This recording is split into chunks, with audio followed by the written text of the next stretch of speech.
I'm Hindrichs, and I'm so delighted that you've joined me for this lecture. It's one that I think is really, really important. So you can see that from the words of Thomas Edison here. This is something I live by. The doctor of the future will give no medicine, but will interest the patient in the care and function of the human form, in diet, and in the cause and prevention of disease. So that's what I really want to talk about today, is more about the prevention of the disease. Because if we can take care of our bodies, we should know vitality and wellness into our late years.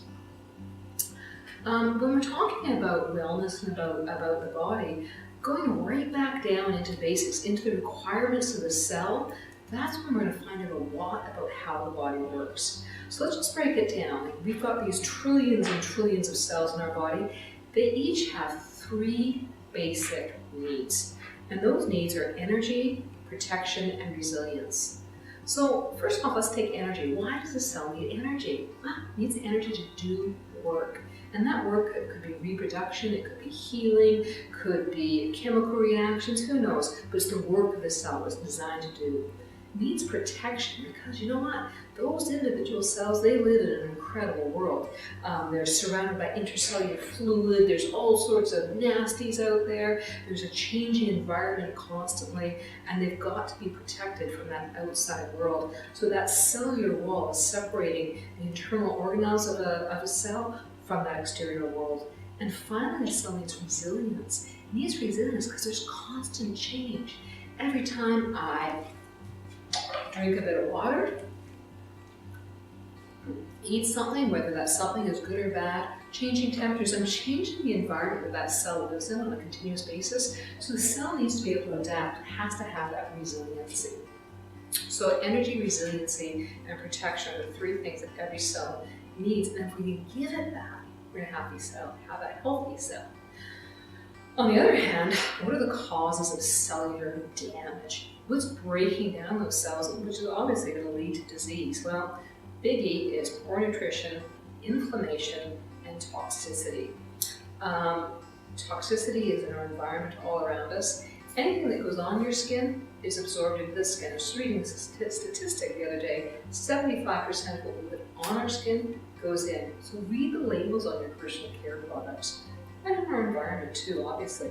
Inflammation is something we'll get to a little bit later, and poor nutrition. Okay, that's the biggie, is poor nutrition. So let's talk about what is nutrition. When you put something into your mouth, goes down into your stomach, shoots into the small intestine. Now the small intestine is a bit of a misnomer, I think, because that small intestine is actually about 26 feet long. And when you break it down, it has all these incredible undulations inside, so these bumps. And on top of those bumps, there's more bumps, the villi. And on top of the villi, you've got the microvilli. So you kind of got bumps on your bumps on your bumps. So there's massive surface area inside the small intestine. And that's all there to absorb food. And if you look at this slide, you see where that little magnifying glass is. That's where the action is taking place, is at the level of the microvilli. Those are the big workers in the small intestine. You take a close-up of this microvilli, and you can see each villi is penetrated by lymphatic tissue and cardiovascular tissue. So it's got a circulation and lymphatic tissue. So you've got this marriage between these 3 systems: digestion, circulation, and lymphatic. Fairly important stuff. So we can look at that structure and know there's going to be huge functions related to it. Now, normally what's happening in these villi is the microvilli, or the enterocytes they're also called. They're being born in the crypt down in between the villi, and they migrate up the sides of the villi as they mature. And they're going to be fresh, they're going to be lively. They have these wonderful borders on them that do all the enzymic action. They're the workhorses of the digestive system. They're the ones that actually carry the enzymes, break down all of the food and whatnot. You can see that more close up. They're not really blue, but they're really cute if they do. They have this bushy membrane full of enzymes. That's what's responsible for breaking down the food particles. And remember, we're not just what we eat, but what we absorb. So it's these little guys we're going to really watch out for, because if they're not doing their jobs, we're not absorbing stuff. So we just said before that all of our cells need protection. When these guys are protected by probiotics. Now you can see in this slide here, this really unhappy little enterocyte, there's no probiotics around to protect him. So when our microbloom in the bowel, or our microflora, that are good and bad bacteria, when they're out of balance, we don't have our good bacteria there, those enterocytes can't do their job. They're not being protected, they're not being produced at a regular rate, they're not maturing properly, they're often misshapen and misformed. They're just not doing the job. So it's the probiotics' job to take care of the enterocytes, but probiotics do a whole lot more. I think you've been hearing a lot more about probiotics in the news. Hopefully you have, and hopefully your doctors will tell you about probiotics as well. So probiotics have a lot of uses. They help decrease blood glucose levels. They help you improve glucose tolerance. So big benefit for diabetics or for pre-diabetes. You want to have that glucose tolerance in there, preventing bowel cancer, and they play a big role in bile metabolism as well. Bile metabolism is what breaks down fat, so another really important function. On the nutritive side, our probiotics are responsible for the production of vitamin K. If you haven't heard of vitamin K yet, you're going to. It's going to be the next vitamin darling. Remember we had vitamin E was the darling, and then vitamin C, then vitamin D. Vitamin K is going to be next. Now, if we go back to the 1930s, I believe it was, we had a very famous dentist, nutritionist by the name of Dr. Weston Price. And Dr. Weston Price, he went around the world, he was looking for the causes of degenerative disease and degenerative teeth, I guess, as well. He did a lot of pictures of, what do I call those? He took a lot of pictures of indigenous people, specifically of their dental arches. And he noticed that those people that were in a traditional diet, lots of bone broth, like the paleo diet basically, they tended to be strong, good bone structure, didn't have any chronic diseases, lived good and healthy lives. But as soon as they introduced the Western diet, they found that these people started to develop a lot of degenerative diseases. And one of the telling features was the narrowing of the arch, the dental arch. Kind of interesting stuff there. One of the things he identified was a vitamin that he didn't know the name of, and now we know this is vitamin K. And our vitamin K is produced by our probiotics. Super important stuff. Our probiotics also help us to digest lactase. Or lactose. They produce lactase, which helps to digest lactose, which is milk protein. So milk dairy allergies have a good indicator that something's wrong with your probiotics as well. They also produce a lot of B vitamins, B1, 2, 6, and 12. Those are all super important for adrenal function. And they also assist in break down amino acids. And if you remember back to grade school biology, amino acids are the building blocks for all proteins. So everything we're going to build in our bodies, we need those amino acids for. And something else we really want to pay attention to is that serotonin. 90% of our serotonin is being produced in the gut, not in the brain, like you think it was, but in the gut. Serotonin is that wonderful neurotransmitter that calms everything down. It's the self-soother, it's the feel-good neurotransmitter. So we want a lot of that. So again, that's our probiotics that help us to produce that. So between them, our probiotics and their enterocytes, they have a huge job, right? Between brain and nervous tissue, we're going to be getting all the nutrients that we need for the endocrine system, for hormonal balance, and for the immune system. This always got me, because I'm an RN. I'm tired now, an RN. But one of the things we never looked at was the gut and immune function. Now we figured that about 80 to 85% of immune function actually takes place in the gut. So how does it do that? How do probiotics affect our immune system? Well, one of the things that they do is they inactivate histamine. Histamine is responsible in the inflammation reaction. It's a chemical mediator that's released when a cell is damaged, and that calls in all sorts of reinforcement to either destroy the cell or help fix it. That's when we get inflammation. They have neutralized toxins, so a lot of those toxins that are in our environment, our probiotics are able to neutralize, again, by different chemicals that the probiotics secrete. And they can also chelate out heavy metals. And when you chelate or chelate something, it means that you grab onto it and you take it out to be excreted without it acting on the body. So that's a pretty important thing as well. When we talk about decreasing risk of bowel cancer with our probiotics, they do that in two ways. They absorb a lot of the carcinogenic material that we might be ingesting, so they neutralize that. And the other way that they help is to suppress hyperplastic activity. So whenever we're looking at bowel cancer, again, we want to really look at what are our probiotics, what are our probiotics doing, what is our probiotic load. We have a lot of different probiotics in our gut, and I don't think at this point in time we actually know what they all are. One of the other things that bifidobacteria, one of the probiotics that's inhabits our gut, it releases something called a myrinopeptide. And these are really interesting chemicals because they do a lot of signaling. They actually communicate to our lymphatic system.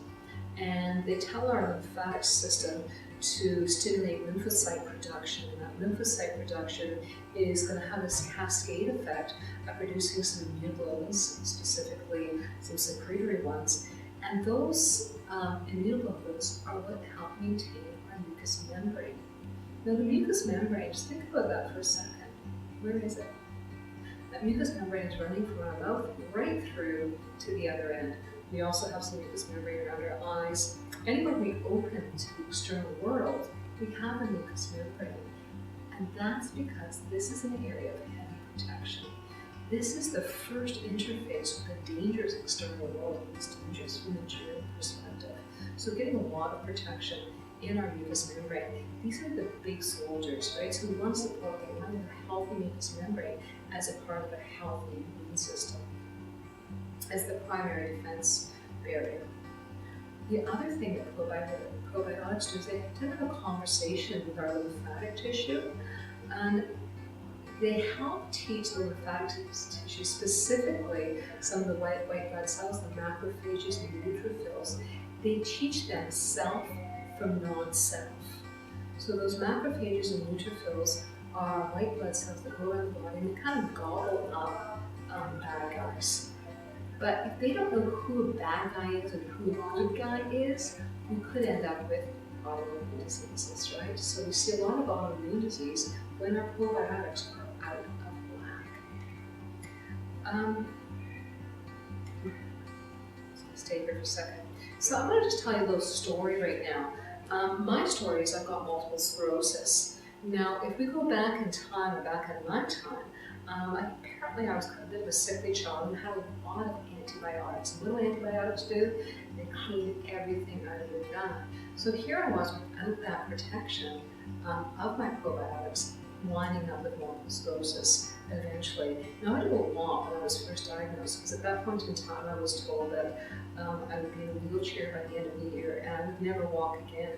And I went off and I did a lot of study, etc., changed my diet, changed my nutrition, and probiotics was one of the things that was pretty key in my recovery. The other thing that probiotics do is they help the body to produce interferons and cytokines. Again, these are different chemicals within the body, or cells within the body, that help to destroy viruses. And viruses are something that reproduce on the inside of the cell, very, very difficult to get at. And so when we have things like interferon cytokines, these cycles that the body produces are what protect us from viral assault. So all disease begins in the gut. Hippocrates said this back in 460, or 370 BC, somewhere in there, but thousands of years ago, and we know this. He was also one that said that food be your medicine, medicine be your food. We know now that our health depends on not just what we eat, but on what we are able to absorb. Here's just a few of the different bacteria that we have in the gut. I want you to stop and think about this. We have 1.5 to 2 kilos of bacteria in the gut. To the weight of that, 1.5 to 2 kilos. That's a huge mass of things that we can't even see. There's in fact so many bacteria in the gut. There are 10 bacteria for every human cell. It's remarkable. We're actually walking bags of bugs. We're more bug than human. So we need to take care of these bacteria. Now we've talked a lot about what the probiotics do in our body, but what happens when they aren't there? What can go wrong? What happens when we have antibiotics which kill off everything unselectively? What happens with chemical exposure, poor nutrition, birth control, immunosuppressive drugs, mercury fillings, GMOs? I hope you know what a GMO is. That's a genetically modified organism like wheat, corn. The different GMOs out there have actually been designed to kill bacteria. So although a GMO may or may not be safe on a human cell, it is not safe on your gut bacteria. And that's where we're getting huge problems. So we're seeing increases in leaky gut since the advent of GMOs. So any of these things can cause a disruption, imbalance in our probiotics in the gut, which can lead to a lot of problems. First off, with that decrease of our good bacteria, with losing our protection, and we're bound to have a candida overgrowth. Now, candida normally exists in a healthy balance in everybody's system, but when it's in a healthy balance, it's floating around as single-cell organisms. When we get a candida overgrowth, it becomes a sheet that lines the wall of the small intestine. It decreases that enterocyte function, those little blue cells that you saw earlier that help us to break down and absorb food. It's also going to change the pH of the stomach. This is really, it's going to make the stomach pH a little bit more alkaline, which is a really serious thing. And I'll tell you about that in just a second. Also going to have a lot of water intoxication and create some toxic byproducts. So normally what happens in the stomach, when we get these long proteins from grain or from dairy, we get these long chain proteins that come into the gut, and the gut's got a high enough acid, and that high acid is going to trigger different enzymes, and those enzymes will break down those long chain proteins, shoot it into the small intestine, where your healthy enterocytes and your healthy probiotics can break those proteins, or those short chain proteins, down into amino acids, our healthy building blocks. So a healthy gut, acid stomach, activates enzymes, helps break everything down so you get smaller chains shooting into the small intestine. Healthy gut bacteria and enterocytes break that down into the building blocks that we need for everything. But in the case of a candida overgrowth, where we are decreasing that acidic level, we're making the stomach more alkaline, now I can't set off that enzyme. So when I'm ingesting those same grains and lactose, the grain proteins and lactose proteins, they come into my stomach, I can't break them down properly. So I shoot longer chains out into the small intestine. But wait, I don't have good bacteria there anymore. And I've got this candida overgrowth. So instead of getting that breakdown of amino acids, I'm getting these things called casomorphins and luteomorphins. And those are not good.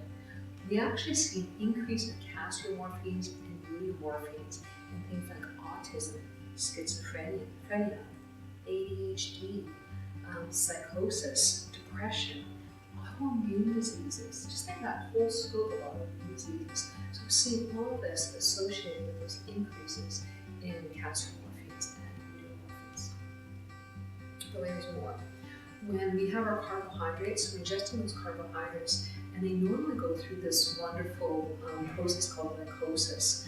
And in glycolysis, carbohydrates become water, lactic acid, and energy. We need water, and we definitely need that energy. That's one of our cellular requirements. But when we're not having that glycolysis happen normally, carbohydrates are coming into candida territory. Instead of being broken down into our energy, water, and lactic acid, they're getting broken down into alcohol, acetaldehyde, and toxic byproducts. We've got problems here where we're sitting now. We're also going to have a lot of gut lining damage, which is when we have malabsorption and probably some leaky gut going on there as well. And we're going to have all these functional deficiencies because we're not absorbing what we need. Oh, I'm eating it, I'm taking it in, but functionally, I'm going to have deficiencies in vitamins, I'm going to have deficiencies in minerals, I'm going to have deficiency in amino acids. And this is going to end up damaging my immune system as well.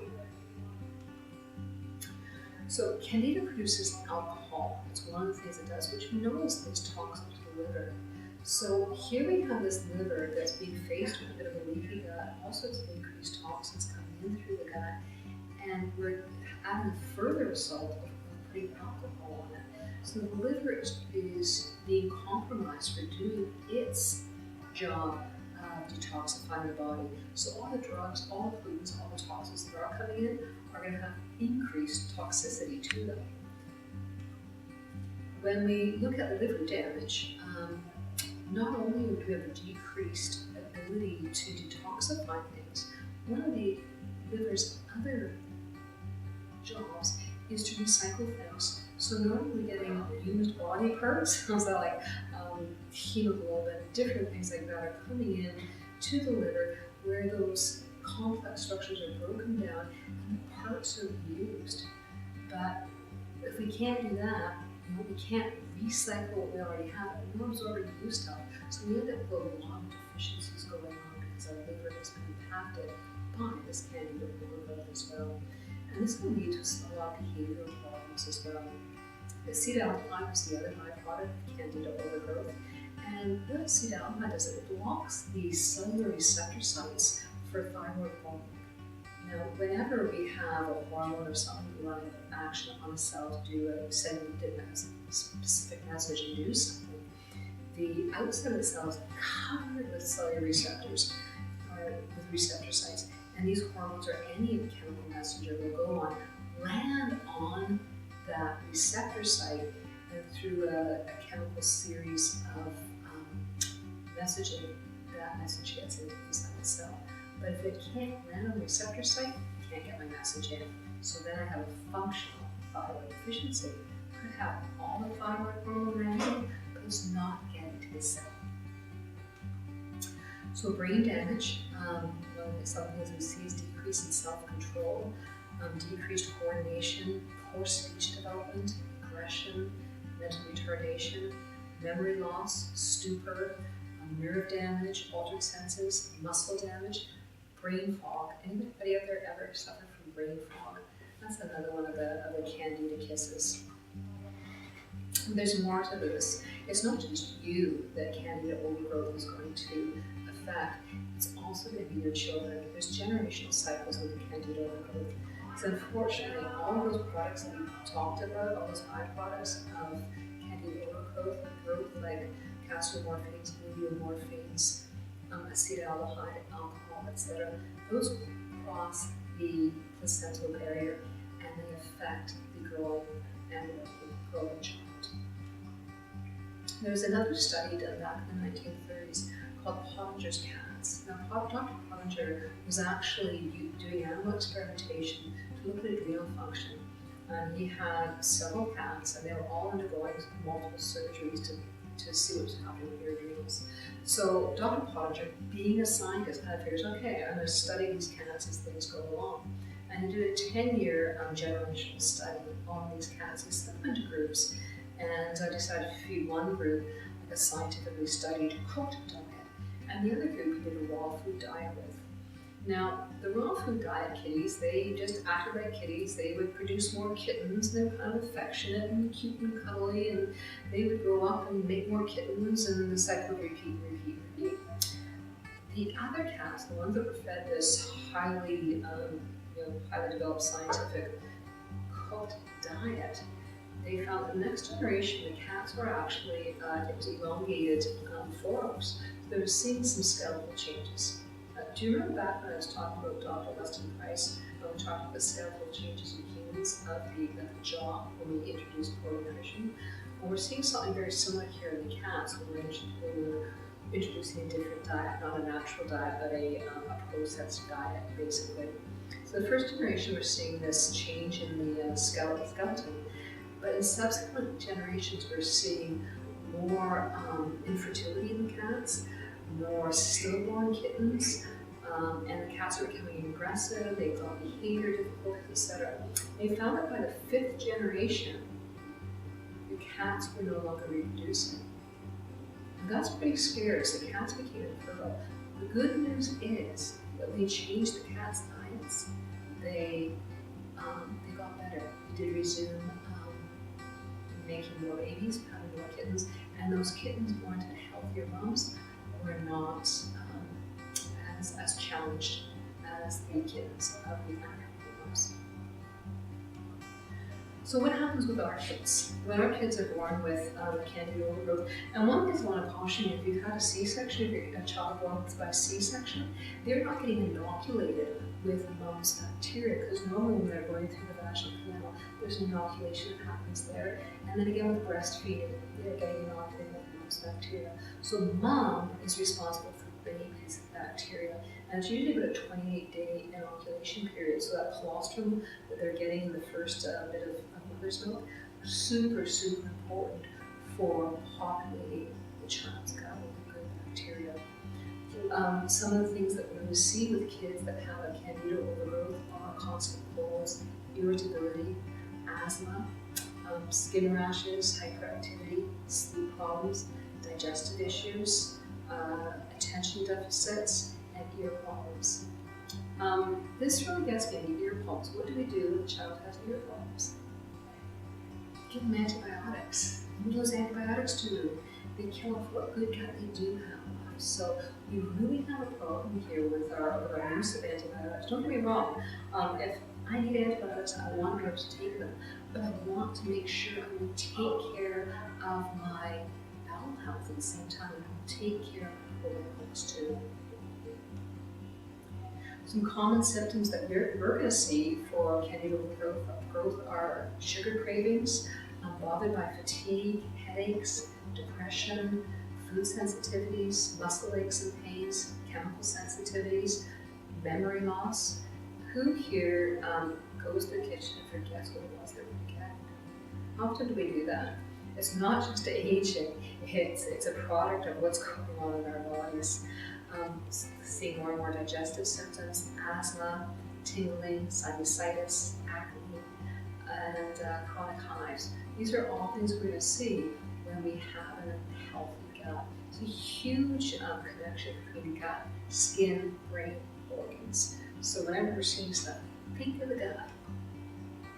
So more serious symptoms of candida overgrowth are Crohn's disease, scleroderma, myasthenia gravis, eczema, lupus, psoriasis, multiple sclerosis, rheumatoid arthritis, and intestinal cystitis. Now I said before that I had multiple sclerosis, and this is where I come in. So through altering diet, at that point in time, I need to tell you, I didn't have a bad diet. My husband and I, we were vegetarian at that point in time. We were on an organic walks program. I cooked everything from scratch. In those days, we did a lot of tofu. I made my own tofu. I made my own nut milks. We had everything fresh, whole. We had really good food. But even despite all of that incredibly good food, I was not able to absorb it because I didn't have the healthy gut bacteria. So when we're altering things, it's not just a matter of changing diet, it's also repopulating that gut bacteria, getting rid of the candida. So women are special. We get a few extra special things. Recurrent vaginal infections, PMS, endometriosis, infertility, recurrent urinary tract infections, and penile intercourse. Now, the recurrent vaginal infections, I remember as a little kid having vaginal infections all the time, but it was prepubescent, and so nobody believed me that I could have, because you couldn't have a vaginal infection if you weren't past puberty, was the belief at that point in time. So I actually had a lot of early signs and symptoms that there was something not in balance in my body. Had we known then what I know now, my outcome in health would have been totally different growing up. So is there hope? I've given some pretty dire stories of what can happen with candida, and yes, there's a lot of hope of what we can do. So now I want to show you what you can do to get yourself healthy. And I recommend this for everybody. Even if nothing's going on right now, make sure on a yearly basis you're stopping and taking a really good look at what's going on inside your gut and getting it right up to snuff. You want it to function hugely. So whenever we're looking at some sort of a healing, some sort of getting well, supporting the body, we want to address all the problems. So we've identified all the problems just through this talk. First off, we want to increase probiotics, right? Those are our good guys. Our probiotics are what are producing all the nutritional things that we need. They're helping to break down different foods, and they're protecting our enterocytes. They're producing our serotonin. They have so many functions, these probiotics. We want to make sure we're upping those. We want to eliminate candida. Candida is bad stuff. We've got different products that we can use to help eliminate candida. We want to cut out everything that feeds candida, so we cut off that supply chain, right? This is a bit of war, so that's all the sugars, all of those simple things from carbohydrates. We want to get rid of those. We want to look at enzyme support, another really important one. Why enzyme support? It's because our enterocytes aren't functioning well. When we're in a state of candida overgrowth, the body's not able to break things down. So we want to throw some enzymes in there to help break things down, help get that absorption happen, help the body to heal itself. We need to have the liver support, because again, that candida overgrowth is damaging the liver. The liver has over 600 or 700 functions. I don't know, I read something different all the time. So we need to make sure we get that liver support in there. We also want to boost our immune support during this time, because we're probably a lot more susceptible to picking up other assaults to the body. Looking at vitamin mineral support as well, because again, without those healthy enterocytes and that healthy probiotics, we're not getting what we need. So we want to do good vitamin mineral supplements. Vitamin mineral supplements are something actually that we want to do all the time, simply because we're not getting what we need even when we're eating a really healthy diet. And finally, looking at our lifestyle. Lots of changes need to happen in lifestyle often. It's an ongoing thing. So lifestyle, I like to call our health style. So how can we change our health style? First thing is nutrition. Nutrition is is the thing that we have the most control over, and it's the most powerful thing we can do to ourselves. Basically, nutrition is whole food. Exercise, between the two of them, nutrition and exercise, that's 85% of your ability to get well. It's right there. You're going to decrease chronic disease, you're going to look better, feel better, be better by paying attention to exercise and nutrition. We need exercise. You can't get away from exercise at all. I don't care what kind of diets that you're on. If they don't tell you to exercise, they are wrong. Exercise is needed for the body to help create some of the neurotransmitters, like basically dopamine and norepinephrine are being stimulated by exercise. They help the lymphatic system, they help us detoxify, they're oxygenating cells. There's so much that happens in the body that moves. So exercise is something you cannot escape. So nutrition, exercise, decreasing the toxic load, being selective on what we take into our bodies, read labels. And take a look at those things that are not good for you. Emotional balance is another really important one. I spent a lot of time studying traditional Chinese medicine, and they talk about emotions leading to different problems. So you'll see that if there's a lot of anger, that tends to be it's going to be ending up with liver problems. A lot of worry can be ending up with kidney problems. So it's really interesting how to look at your emotional body affecting your physical body. I think we know that when we do mind, body, spirit, our emotions definitely affect our health. So becoming emotionally conscious, regular cleansing, really important for everybody, and then self-actualization. That's sort of the pinnacle of human progress, is that each person is here, I think, self-actualized, not just to take advantage. So whole food, there's whole food. Whole food is anything that's not processed. You want it to be clean, fresh, lots of variety, get all your colors. Most important thing is no GMOs, no genetic organisms, no pesticides, and no poisons. A few of those foods out there carry a huge pesticide load. So do your research, dig down, take a look at the environmental working group sites. They've got some excellent material on food and which ones are carrying a huge toxic load. We want to follow the pillars of nutrition. We need to get those metabolic energy cofactors going again. Again, that's going to be from your vitamins and your minerals, from your we want your essential fatty acids, really important essential fatty acids for cell wall formation, also for nerve conduction. number of other things. And looking at vitamins and minerals as well. We need vitamins and minerals for blood clotting. We need them for cellular health, for the formation of different hormones. What the body needs for nutrition, what the body does with nutrition is endless. We don't live without food. So going back to what the requirements of the cell were, one of the things we talked about was protection. The cell needs protection. It needs protection from chronic inflammation. Now, inflammation, we talked a little bit about. Inflammation is when you have an histamine release. It's when cells are saying, I'm not okay. Generally, we get that from free radical production. Free radicals when you have a free electron kind of floating around, and a free electron kind of steals from another cell or from another molecule, damaging that molecule that sends out another sign for help, which causes, it's a vicious cycle. It causes more and more inflammation. So inflammation tends to cause more inflammation. And what we're seeing now is that chronic inflammation is a root cause for things like chronic pain, heart disease, brain disease, some cancers, immune disorders. So we really want to do what we can to minimize inflammation. We get, one of the ways we can minimize inflammation is through antioxidants. We get antioxidants through food, so having good food choices are going to give you some of the antioxidants you need. And then others are made in the body.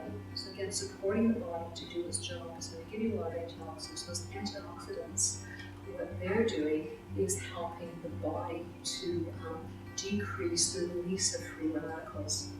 Now, the company that I work with is called doTERRA, and I love doTERRA. They have incredible integrity, and the products that they're producing are fantastic. I'm going to use doTERRA products for how I describe what I would do for candida overgrowth. If you don't want to use doTERRA, find another product that you know is going to be similar.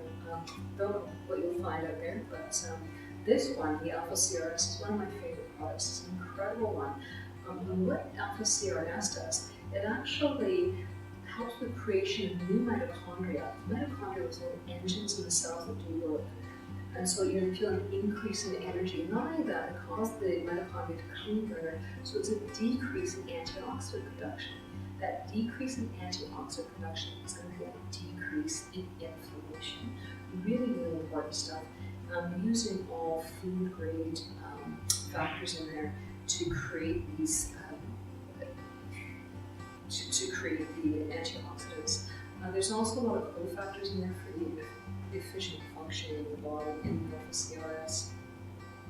And that's going to help with the body's requirement for energy as well. They also manage the toxic mitochondrial byproducts. Again, that's the additional free radicals that can be released when you have less healthy producing mitochondria. As we age, our mitochondria tend to not be as efficient as they were when we were younger. So as you age, this is the kind of product you want to start bringing into your repertoire of supplements. The other thing that cell required was resilience. When I say, okay, what kind of resilience can I bring to the cell? Cellular resiliency is often about the cell wall. And the cell wall is where the low essential fatty acids. The cell wall is a bilipid water layer. So it's a fat water fat is the layer of the membrane. And we now think of that membrane as being the brain of the cell. It's reacting to its external environment. So whatever signals are hitting that cell wall are telling the inside of the cell what to do. So we want to have a really, really healthy, strong cell wall, and that's where we need our essential fatty acids and good quality essential fatty acids. And this is where I use mine as the omega, which is also a doTERRA product. It has incredible essential fatty acids. And what I can tell you from this one is having MS and resolving most of my MS symptoms through nutrition, I have done every vitamin supplement on the market and every essential fatty acid. Essential fatty acids were one of the key things I had to work with. And many of them, I would get this feeling afterwards. Some of them are effective. Often I just kind of go, ugh, and I had huge problems with being confined and taking everything I had to. Until I found the essential fatty acids by doTERRA, the Z-omega. And one of the things they do in there is they put essential oils in the essential fatty acids, which stabilize them. The essential fatty acids are inherently unstable, and so they go rancid basically, which is why you get that feeling when you take those essential fatty acids. So with the doTERRA ones, with that clove oil in there to stabilize, they're still good, they're stable, they work.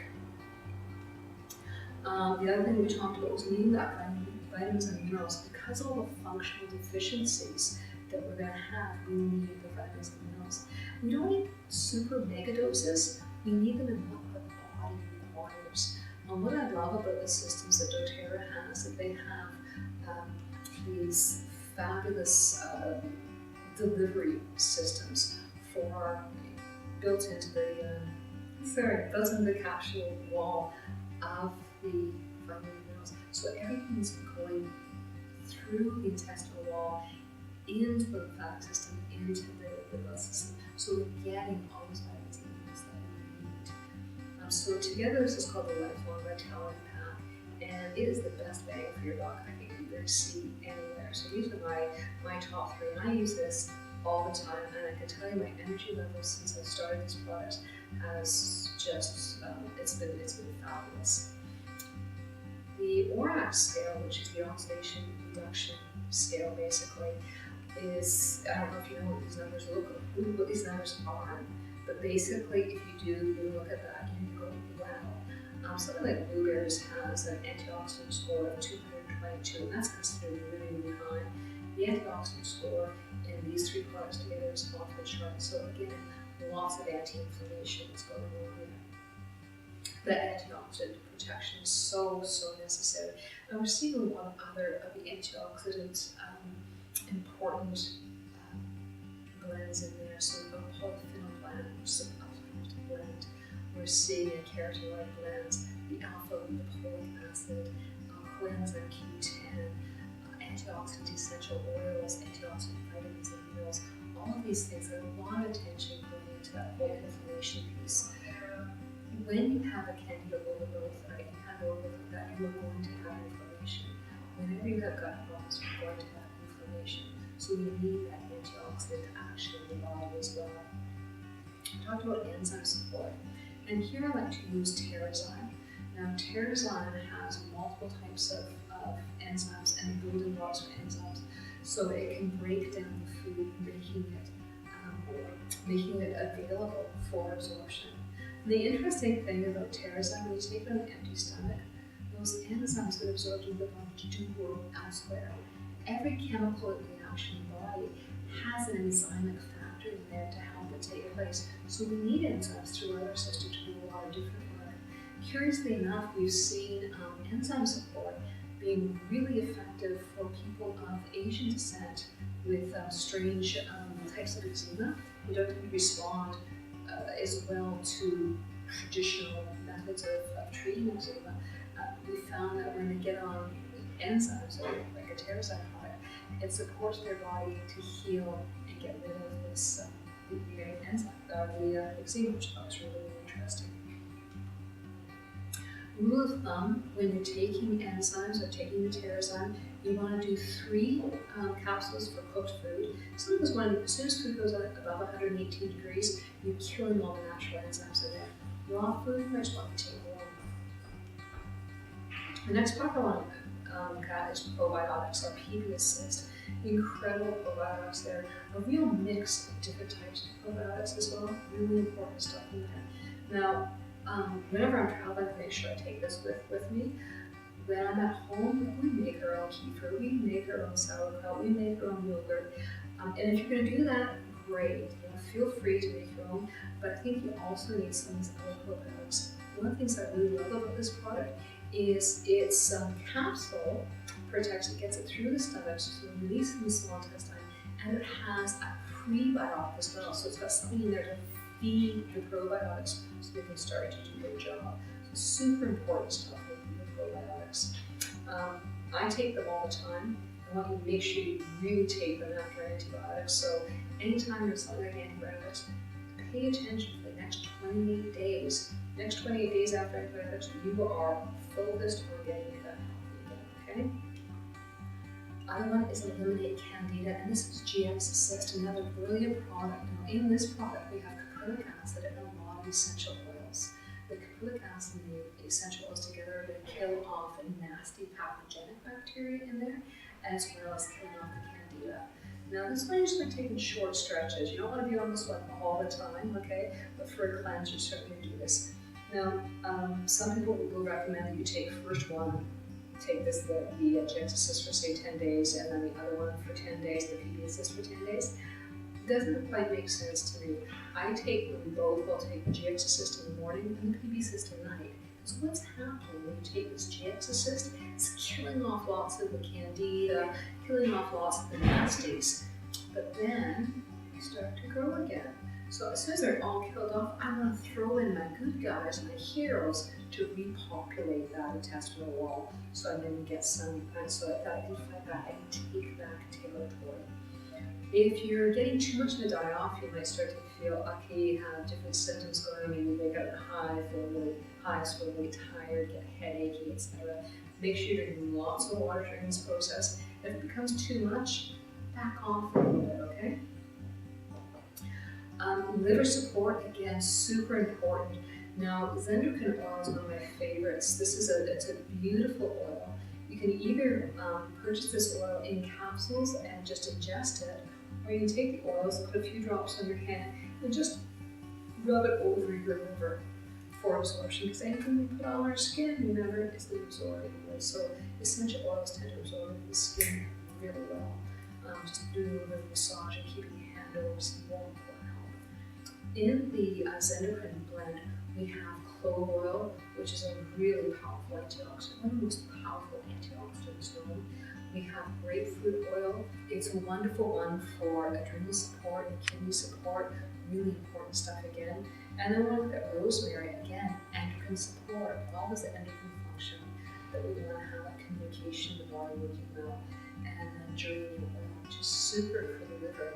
Interestingly enough, geranium is one of those oils that's great for skin, but whenever you have something wrong in the skin, it's big liver, organs of detoxification, right? So when the liver's not working well, it's going to come out on the skin. The next one is Xendocrine capsules. Now, I know it's kind of confusing here. White bottle, these are herbal capsule, and this is getting the pipes clean basically. We want to use this Xendocrine capsule to help with the large intestine, clean out the bowel. You want to poop it on a regular basis, right? Ideally twice a day. We want to make sure the kidneys are cleaned out, the lungs, the skin, all of our organs of elimination. We want to make sure those are running freely so we can get rid of those toxins. The Xendocrine capsules, I hope you recognize all the herbs in here. We've got barberry leaf and milk thistle, burdock root, clove nut, dandelion root, garlic fruit, red clover. All of those are beautiful for the liver, nice bitter herbs in there. The kidneys, we've got Turkish rhubarb stem, more burdock root, clove bud, dandelion. So all of these herbs in there tend to be the bitter ones. Really, really good for cleansing. Of course, there's slim seed husk in there to help clean the colon as well. And there's kelp in there too. Kelp is, I live on the west coast of Vancouver Island, and so we get seaweeds all over the place. And I think that we are just so incredibly blessed. Those seaweeds, those kelps, are full of nutrient value and cleansing value. They're just absolutely superheroes in nutrition front. Lemon oil is another thing you wanted to do. Lemon oil is gorgeous oil. It smells happy. Huge for just raising your mood as well. And it's a cleanser oil. It does great stuff in helping to dissolve petroleum products in the liver. So it breaks down petroleum. So if I were to pour a drop on a piece of styrofoam, it would eat right through the styrofoam. But it's safe enough for you to ingest. It actually works more for the liver. It helps to clean it out. So I generally take a few, maybe 2 or 3 drops of lemon oil in water first thing in the morning and drink that up. A lot of people do that with lemon juice. One of the things about lemon juice though is lemon juice tends to be really hard on the tooth enamel, so your dentist would really appreciate it if you started to take lemon oil instead. So the other thing we want to do is decrease our toxic load. One of the ways that we can do that is by taking the doTERRA essential oils, the certified pure therapeutic grade essential oils, rather than over-the-counter drugs. This is really important because over-the-counter drugs carry a lot of side effects, huge amounts of side effects. We're seeing ibuprofen causes more leaky damage in the gut. A lot of the side effects of pharmaceuticals are either on the liver, on the gut, or on the kidneys.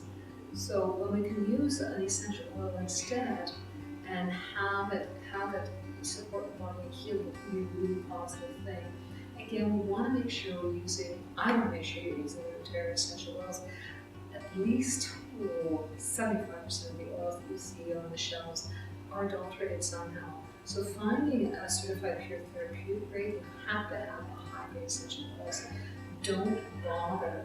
If you see an oil that's like $5 at the health food store, don't bother. It's not going to be doing what you want it to do.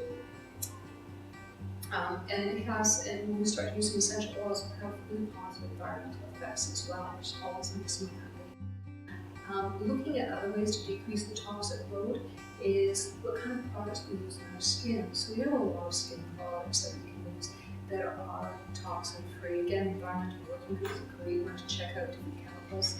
Find stuff that's really clean. When we look at mood management, how we manage our moods, essential oils can be your friend. They do a lot of studies, huge things that you can do with mood management essential oils. Look for another video from me. I'm going to do one specifically on mood management. I think you'll find that really interesting. Choosing a friendly environment. So using essential oils in your environment to decrease the toxic load around you. Clean with essential oils. Again, really, really simple stuff that we can do there. So this is your recovery protocol for looking at Candida recovery. This is something that I would use for myself if I know that I had a Candida overload. I'm going to cut out all sugars. That's including alcohol, fruit juices. Remember, fruit juice, huge amount of sugar in fruit juice. We want to get rid of white sugar, white flour, of all flours. We want to get rid of those gluten chains and the casein chains, because in the Candida environment, we're not doing all of those. So we're going to cut those out right now. We're going to cut out all sugar. Wine is sugar. I hate to say that, but it's true. We also want to cut out the GMO products, because those GMO products are killing probiotics as well.